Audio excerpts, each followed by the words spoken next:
Fala pessoal, tudo bem com vocês? Bora falar desse empate no Majestoso, com confusão inclusive, né? O Carlos Miguel salvou o Corinthians da derrota, que ficou com 1 a menos nos minutos finais. O São Paulo jogou melhor, o Lucas é craque e o Yuri Alberto também jogou muito.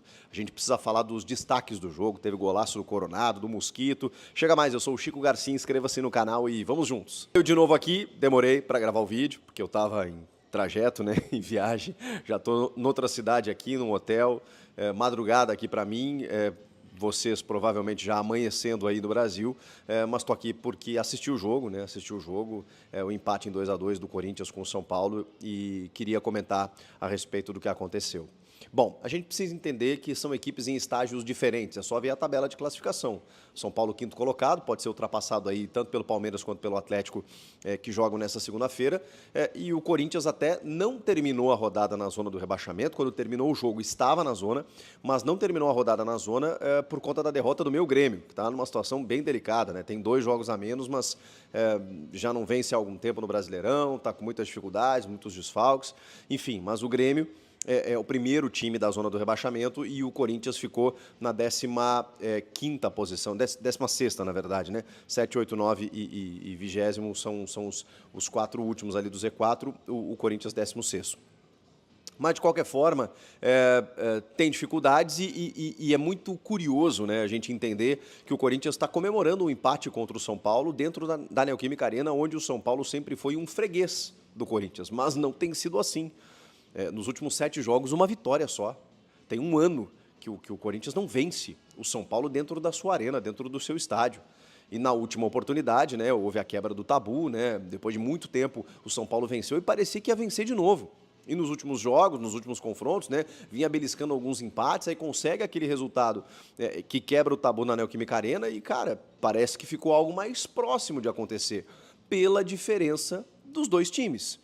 O São Paulo tem um time bem mais estruturado, tem um elenco bem mais interessante, com muito mais opções, vem de um ano maravilhoso, né, com o título da Copa do Brasil, deu uma osciladinha ali com o Carpini, mas ainda assim fez uma janela muito boa, acrescendo qualidade em alguns setores, inclusive, perdendo aqui e ali, né, saiu o Beraldo, Caio Paulista, mas manteve uma estrutura de time, e quando traz o Zubeldia, o cara dá jeito em pouquíssimo tempo. É um time muito organizado, com muita pegada, muito bem postado defensivamente. E aí eu preciso dar méritos ao Corinthians, que faz 2 gols num time que não sofria 1 gol há 5 jogos. Que agora soma 13 partidas de invencibilidade. 12 com o Zubeldia. Então, foi esse adversário que o Corinthians enfrentou. Quando a gente fala que contra o Atlético Goianiense o Corinthians perdeu 2 pontos, bom, aí é outra situação. É um adversário que o Corinthians, teoricamente, dentro da situação de tabela hoje é um inimigo direto, mas não deveria. Então, você, ao encarar um adversário desse tamanho, teoricamente inferior a você, abrindo 2 a 0 na casa do adversário, mesmo com 1 a menos, você não pode sofrer o empate. Aí é vacilo, aí perde 2 pontos. Nesse caso, o Corinthians tem que sim comemorar esse empate, porque os 2 times disputam situações diferentes. E o São Paulino pode sim ter aquele sentimento de frustração de que perdeu os 2 pontos, mesmo jogando fora de casa contra o Corinthians. Olha que loucura, porque o São Paulo em determinado momento amassou o Corinthians. No primeiro tempo, caramba, olha, o São Paulo perdeu de ganhar o jogo, porque pressionou de um jeito, mas envolveu o Corinthians de uma maneira que o Corinthians não conseguia achar o São Paulo, especialmente um jogador, Lucas Moura. Como ele bota o meio-campo adversário no bolso. Ele é um cara que flutua, ele é um cara que às vezes cai mais pelo lado direito, mas quando ele pega a bola e arranca, rapaz, é difícil pegar o Lucas, hein? E o Corinthians tomou 2 gols de jogadas construídas, jogadas trabalhadas. Mérito do São Paulo? Mérito do São Paulo. Mas, cara, o Corinthians não conseguiu segurar o São Paulo nesse sentido. E aí saiu o segundo gol e poderia ter saído mais. O Lucas fez grandes jogadas costurando a defesa do Corinthians, que deixou, o deixar é muito subjetivo, né? Porque o Lucas tem essa capacidade de muitas vezes envolver a marcação, mas, poxa, o Corinthians não se preparou para enfrentar um jogador como o Lucas, que nos últimos anos, nos últimos tempos, né? Sempre que joga contra o Corinthians tem uma liberdade absurda. E foi mais uma vez onde o Lucas conseguiu construir o primeiro gol, quase constrói um segundo numa jogada característica individual, e aí depois o Igor Vinícius numa jogada que o Wesley não consegue acompanhar. Eu tô vendo muita gente batendo no Wesley. Calma, tá, gente? Calma. É um menino que tem 20 anos.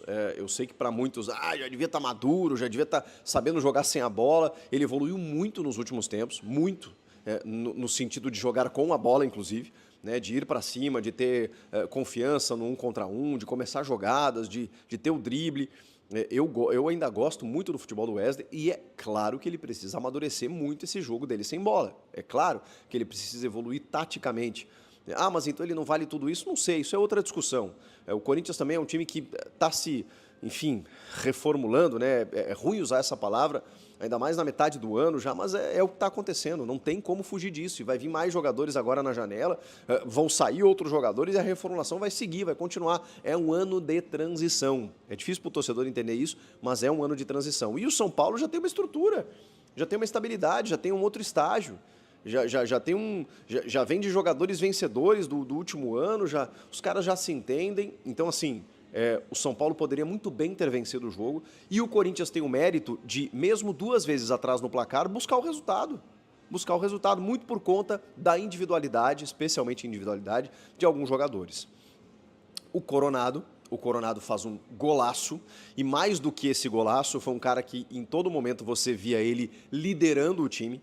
Ele, na ausência do Garro, foi o cérebro, e, aliás, quando ele está junto com o Garro, ele também é o cérebro, porque o Garro, às vezes, atua lá mais aberto pelo lado direito e tal, e quem faz essa função, e eu acho que é ele que tem que fazer essa função mesmo, é o cara centralizado, é o cara que vem de trás, é o cara que dá o tapa, é o cara que pifa os companheiros, é o cara que distribui o jogo, é Igor Coronado, que a gente pode falar sobre questões físicas, dificuldade de calendário, mas em termos de qualidade técnica com a bola no pé, é impressionante. É um jogador de outra turma. É um jogador diferente no futebol brasileiro, o Igor Coronado. Por quê? Porque ele tira coelhos da cartola. É um jogador que, em algum momento, pode fazer o diferente. E pode fazer o que acabou fazendo. No momento em que o Corinthians estava quase nas cordas pelo São Paulo, ele vai lá e descola um pombo sem asa no ângulo do Jandrei, que nada pôde fazer.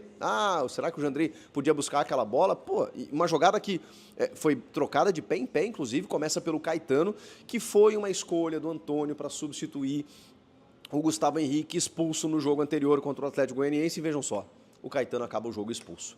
Difícil, hein? E aí o João Pedro, que entrou bem, menino da base, zagueiro, vai recebendo a oportunidade. O Antônio falou, era o 6º zagueiro na linha sucessória, já está jogando, mas é isso. Esse é o cobertor curto do Corinthians, que também teve uma polêmica a declaração do Antônio dizendo, 24 jogadores relacionados, 14 oriundos da base. No banco de reserva, só 2 não eram oriundos da base. É impressionante, realmente é um dado impressionante. Só o Bidu e o Pedro Raul não oriundos da base. São muitos meninos. E é isso que o torcedor precisa entender. É um ano completamente atípico, de reformulação, de reestruturação, de crise política, de conflitos no vestiário, nos bastidores, que interferem, não tem como interferir. E num próximo vídeo aí eu vou falar muito sobre questões do Corinthians, aí, saídas e tudo mais. Mas voltando para o jogo, o São Paulo teve o jogo na mão em vários momentos e não soube matar, não soube definir, porque o São Paulo poderia muito bem ter saído com a vitória. Tanto no gol do Lucas, depois que o Coronado empata, vem o gol do Igor Vinícius barra Kaká barra Luciano, porque o Luciano tá meio que ali, parece até que o gol é dele, mas é o Kaká, que azar, hein, Kaká? Meu Deus do céu, mais um gol contra, vai tentar cortar o cruzamento do Igor Vinícius, que o Wesley não acompanha, e a bola morre no fundo da rede. Aí tem a confusão, que aí o Luciano, do jeito que ele é, porque ele é um mala do caramba, a gente sabe, mas é um cara que está sempre incomodando, inclusive ele dá um chute para a defesa do Carlos Miguel, espetacular, e ele vai, não só ele, vai todo o time do São Paulo comemorar ali, não tem outra torcida, os caras vão comemorar ali, mas eu entendo, as arenas, não sei o quê, nem vou entrar muito nesse mérito, acho que o Ramon Abate-Abel fez uma boa arbitragem, eu gosto muito da condução dele, mas é curioso, que ele aplica a mesma punição para o Carlos Miguel, que empurra o Caleri, e para o Luciano, que provoca. Eu acho que o Caleri até provocou mais do que o Luciano, mas enfim, o Luciano tem a fama, Perdão, e acabou tomando o cartão amarelo. E o Carlos Miguel correu um risco ali, Acho que o Caleri valorizou bastante aquele empurrãozinho, que não foi tão zinho assim, não foi tão inho assim, mas o Carlos Miguel, ok, o torcedor vai olhar a imagem e vai falar assim, me representou. peitou o Caleri, pô, os caras vêm aqui mandar na nossa casa, tem que mais é que fazer isso mesmo. Beleza, tá tudo certo. O torcedor pensar isso, tá tudo certo. Mas eu aqui, racional, chato, né, tenho que dizer que ele correu risco. O Corinthians já perdeu um jogador no segundo tempo, mais um, e ficou com um a menos durante 15, 20 minutos. Não podia perder o goleiro ali naquela possibilidade. E o Carlos Miguel agora está suspenso, tomou um cartão amarelo, era o terceiro, não vai jogar contra o Inter, seu ex-clube, inclusive. E pode ter sido a sua última partida. O Matheus Donelli vai ser o goleiro contra o Inter e talvez fique aí até a chegada de um novo, né? O Santos, se fala muito nele, o goleiro do Fortaleza, ex-Flamengo, ex-Atlético Paranaense. O Carlos Miguel salvou o Corinthians, porque o Corinthians até empata de novo no primeiro tempo ainda numa jogada do Mosquito. Na verdade, num gol do Mosquito, numa jogada do Yuri Alberto, em que ele disputa com o Luciano, deixa o Luciano sentado no chão, consegue ganhar a dividida, serve o Mosquito, que o Mosquito de perna esquerda encobre o Jardim, faz um golaço, maravilhoso gol. Primeiro dele na temporada, comemora muito com a galera. O Mosquito é um cara muito querido pelo elenco, né? E foi uma aposta também como titular do Antônio Oliveira, e ele acaba fazendo um gol importantíssimo ali que devolve o Corinthians para o jogo, empata de novo a partida. Mas no final do jogo, quando o São Paulo resolve, depois das trocas do Zubeldia, o Michel Araújo já está em campo, por exemplo, o Lucas também já está por ali, né, na jogada ali, o Carlos Miguel salva o que seria o gol da vitória do São Paulo.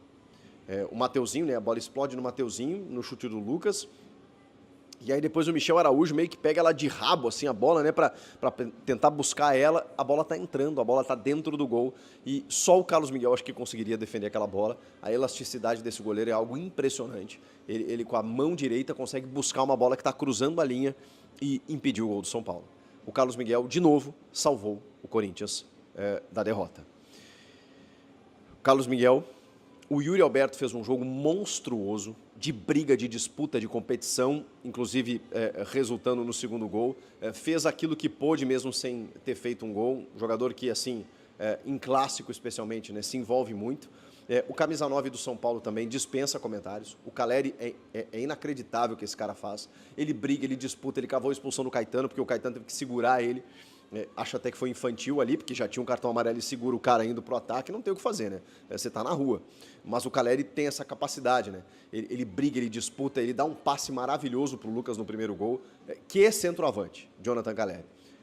Foram personagens desse jogo, né? O Coronado faz um golaço, o Mosquito também.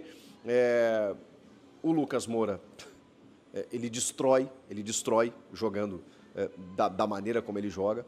E o São Paulo continua invicto e belisca um pontinho fora de casa, mas mesmo assim ficou com aquela sensação de que poderia ter vencido. Ao Corinthians, celebrar esse empate, porque a situação de tabela ela não é boa. Você está um passo ali da zona do rebaixamento e você tem uma vitória em 9 jogos. Isso é inacreditável, isso é surreal, isso é impensável, porque a gente, sabe, tá patinando ali, sabe, tá olhando o Corinthians patinar e tá falando assim... Cara, dá tempo, é perigoso e é preocupante. Mas sobre esse jogo, eu não posso dizer outra coisa. E agora o Corinthians tem 2 jogos fora dificílimos, Inter e Atlético Mineiro. Então, assim, o problema é esse. É a tua sequência, o teu retrospecto, é de novo em casa você sofrer. Só que, cara, a situação do time é essa. Não tem recursos, tem muitas limitações. E quando pega um adversário melhor, se você não perder o jogo, já é lucro. Vocês concordam ou não? Comenta aqui. Inscreva-se no canal. Qualquer momento eu volto com mais informações. Estou viajando, estou em férias, mas estou atualizando o canal da maneira que posso. Tá bom? Obrigado pela moral, pela compreensão de todos vocês e até a próxima. Tchau! Tá aí, né, família? Chico Garcia trouxe as informações coerentes e boas aí pra gente ficar atento sobre tudo que foi falado. E para você que gostou do conteúdo, não esquece de se inscrever no canal, ativa o sininho de notificação e não faça só mais aquela análise ruim. Aqui com o Chico Garcia é tudo bom. Então deixe seu like, se inscreva no canal e ativa as notificações. Valeu, um grande abraço, até mais.